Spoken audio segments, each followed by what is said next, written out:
Muito bem, meus caros. É um prazer estar aqui para este novo vídeo.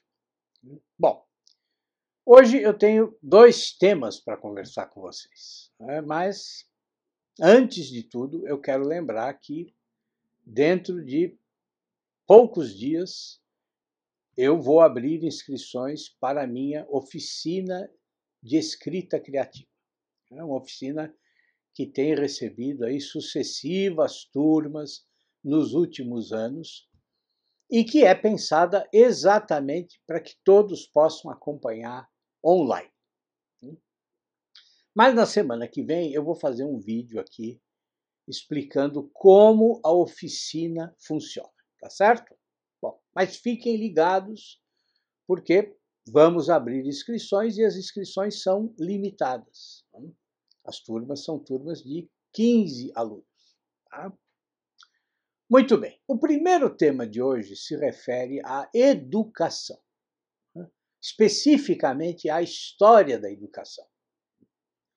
Então vejam, estudar a história da educação, conhecer as diferentes concepções pedagógicas que surgiram no transcorrer da história, bom, é cada vez mais importante.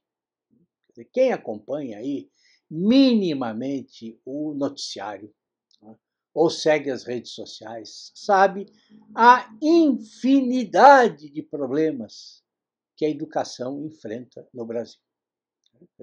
Vai da péssima remuneração dos professores até a doutrinação de esquerda nas escolas e a má qualidade do ensino.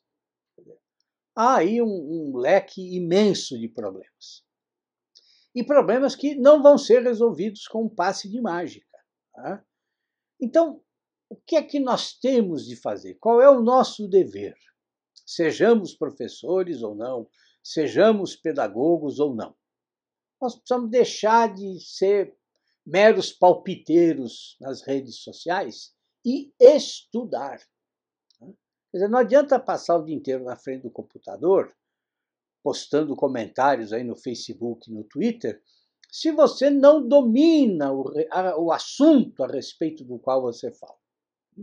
E por que não adianta? Porque a sua opinião, exatamente por ela não ter nenhum embasamento, por ela não ser significativa, o que vai acontecer? Ela vai se perder entre milhares de outras opiniões. E para entender o problema da educação, finalmente reeditaram aqui a obra do professor Rui Afonso da Costa Nunes, com certeza o maior especialista brasileiro em história da educação e um grande especialista também em filosofia da educação. A obra do Rui Nunes, que são 4 volumes, começa com a educação na antiguidade cristã e vai até o século XVII. Então ele começa com os primeiros mestres cristãos, são esses 4 volumes, passa pelo surgimento das universidades na Idade Média, chega até o humanismo renascentista e, no final, apresenta o nascimento da ciência e da filosofia modernas e o impacto delas na educação. Bom, então são estes 4 volumes. Agora, você pode me perguntar, mas professor, por que o Rui Nunes não começou a obra dele antes? Não começou falando aí a respeito da educação na antiguidade grega e romana? Bom, e aí eu respondo. Acontece que para esse período já existe uma obra fantástica, que é esta daqui, A História da Educação na Antiguidade, do Henri Marrou, que é uma obra insubstituível. Então, por esse motivo, o Rui Nunes decidiu começar o seu trabalho exatamente no ponto em que o Henri Marrou terminou o trabalho dele. Agora, a obra do Rui Nunes, ela não para nesses 4 volumes da História da Educação. Há um outro livro que é fundamental para o debate sobre a doutrinação política nas escolas, que é este aqui, né? A ideia de verdade e a educação.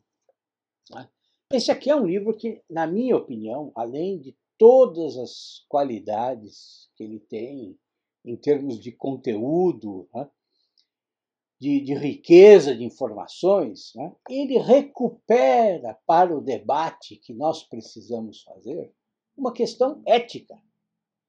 A necessidade de todo professor reconhecer que os seus alunos, não importando a idade ou o nível social, eles são dotados de poder intelectual e de liberdade. Ou seja, a educação não pode ser confundida com doutrinação ou com catequese. Então vejam que vocês têm hoje obras essenciais para enfrentar o debate a respeito da educação. E é claro que essas obras todas, do Marrou, do Ruy Nunes, elas estão na minha livraria com quase 40% de desconto. E os links estão aqui embaixo na descrição do vídeo. Tá certo? Muito bem. Mas eu disse que eu ia falar sobre 2 temas. Então, vamos começar a conversar um pouquinho também a respeito da literatura de língua alemã. Nossa, né? Alemão. Esse é um assunto a respeito do qual não se fala muito aqui no Brasil, infelizmente. Não se fala muito e também se traduz muito pouco. Mas esse é um problema que não começou agora. Quer dizer, essa semana mesmo eu comentava que, por exemplo, os nossos escritores românticos, eles só tiveram contato com o romantismo francês, um pouquinho aí com o romantismo inglês. O Alencar, por exemplo, só tem o estilo dele, por quê? Porque ele se intoxicou lendo Chateaubriand. Agora, os alemães, que foram geniais em vários aspectos, esses, os nossos românticos, não leram. Aliás, os românticos alemães perceberam, inclusive, a importância de Camões. Ou seja, eles tinham um espírito muito mais aberto e muito mais cosmopolita que o nosso. Bom, mas eu quero falar com vocês sobre este romance aqui, O Aventuroso Simplicissimus, de Hans Jakob Christopher von Grimmenshausen, que foi publicado em 2008 pela Universidade Federal do Paraná. Bom, então vejam, muita gente pensa que nós, os críticos literários, a gente não gosta de elogiar os autores dos livros. Muita gente tem essa ideia errônea de que todo crítico literário é necessariamente mal-humorado ou é uma pessoa azeda. Mas a verdade é outra. A verdade é que o maior prazer do crítico literário é dizer que um livro é bom, ou ainda melhor, que um livro é genial. Quer dizer, para ele não importa nem que ele não seja o primeiro a dizer isso. Mas o que dá prazer para nós é falar para os leitores como eu vou falar agora aqui para vocês. Este romance é genial. Ele vai dar para vocês exatamente o que está escrito na epígrafe dele. Afastar-se da loucura e viver onde a paz mora. Já que eu falei sobre o romantismo, guardadas aí, claro, as devidas proporções, este autor, o Grimmenshausen, ele representa para o barroco alemão o que o Manuel Antônio de Almeida e o seu Memórias de um Sargento de Milícias representam para o romantismo brasileiro.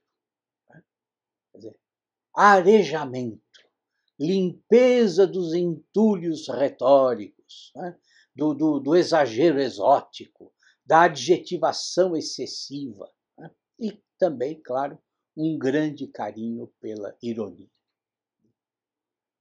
Numa época dominada por poetas aí de discurso vazio, esse autor aqui, que era aí um descendente pobre da aristocracia alemã, decidiu escrever não em verso, mas em prosa.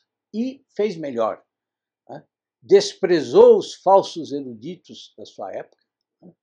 Quer dizer, todo o período, toda a história está cheia de pretensiosos, né? E só se dedicou à prosa. E é o que ele faz, quer dizer, ele consolidou o gênero do romance na Alemanha. Foi o primeiro grande romancista da literatura alemã. O Grimmenshausen viveu num dos períodos mais conturbados da história, que é o período aí da Guerra dos 30 Anos, né? No início ali do século XVII. Um conflito que começa como uma disputa entre os defensores da reforma protestante e aqueles que eram partidários da contra-reforma. Mas um conflito que evoluiu e que acabou virando uma guerra gigantesca. Para vocês terem uma ideia, quando a guerra terminou, a população masculina da Alemanha, né, estava reduzida pela metade, foi reduzida pela metade. Né? Um outro exemplo, o exército sueco, que foi um dos mais sanguinários da história, destruiu só na Alemanha quase 20.000 povoados. E claro que o nosso autor sofreu as consequências da guerra. O povoado em que ele vivia foi invadido pelo exército espanhol, né? A população toda fugiu para as florestas, mas ele acabou sendo preso com 13 anos de idade. E aí ele se torna, então, ajudante de regimento, depois soldado, e acaba se dando bem porque ele sabia ler e escrever. Então, ele é escolhido para ser o escrivão do regimento e depois vai ser o secretário de chancelaria do regimento.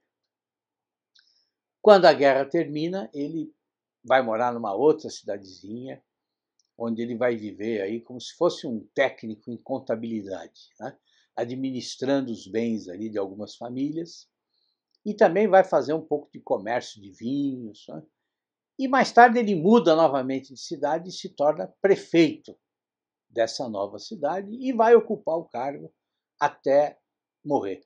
Ele morre quando tinha 55 anos. Bom, mas o que é que vocês vão encontrar neste romance?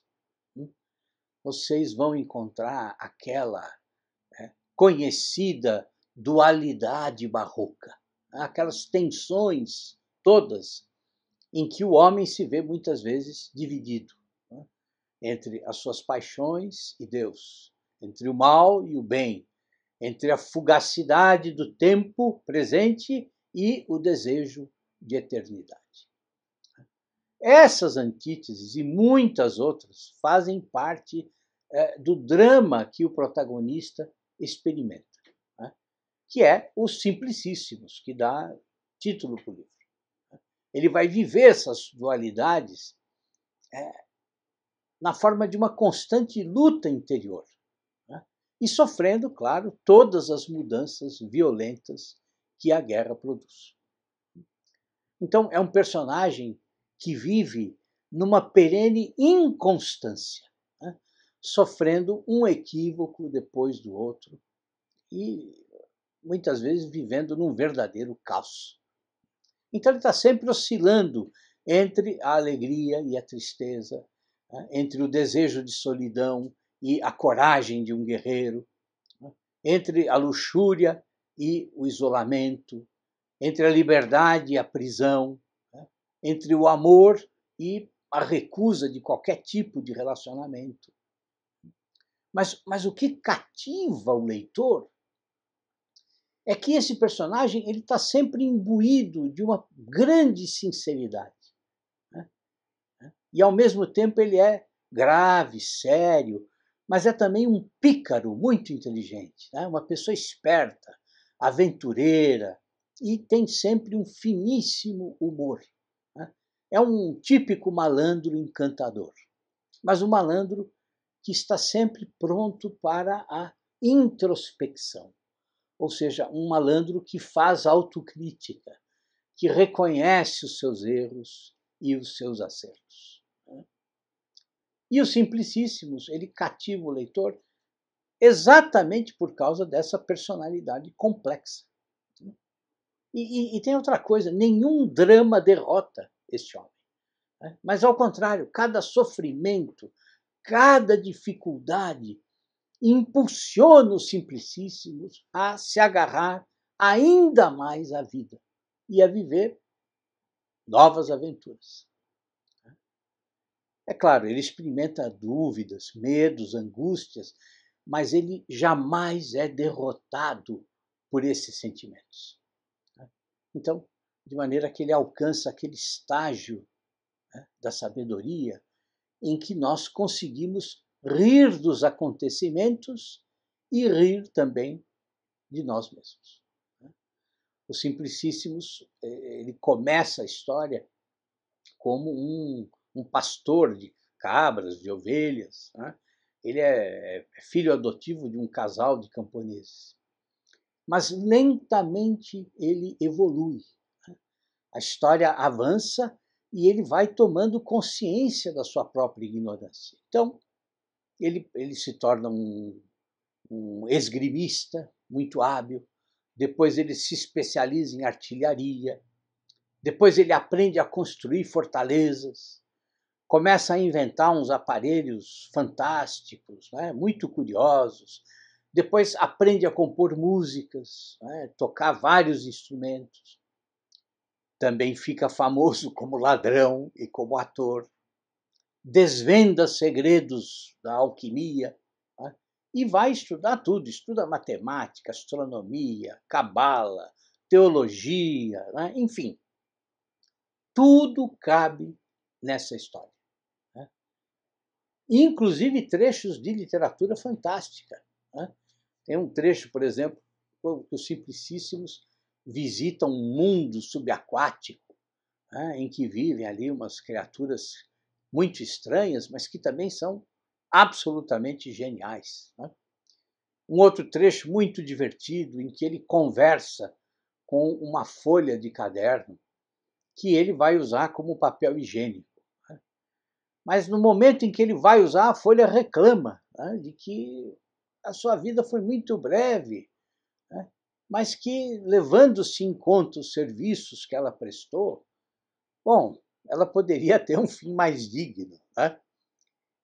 Mas esse pedido, infelizmente, os Simplicissimus não atende. Né? Bom, vocês podem ver que o Grimmenshausen tem uma capacidade criativa fantástica. Né? E outra ótima característica do romance, né, é que assim, o autor não comete o erro de idealizar a humanidade, né, de idealizar os seus personagens. E há um outro aspecto importante aqui.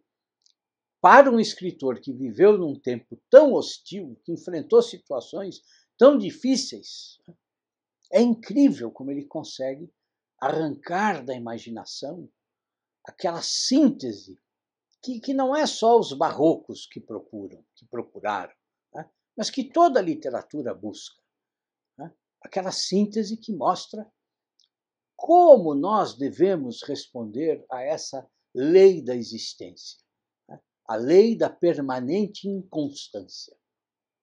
Ele mostra como o homem não deve responder à inconstância, à irregularidade da vida, com lamentos, com reclamações, com lamúrias. Né? Mas não, ele precisa tomar distância dos fatos e se esforçar para encarar tudo com leveza, encarar tudo com o riso da ironia.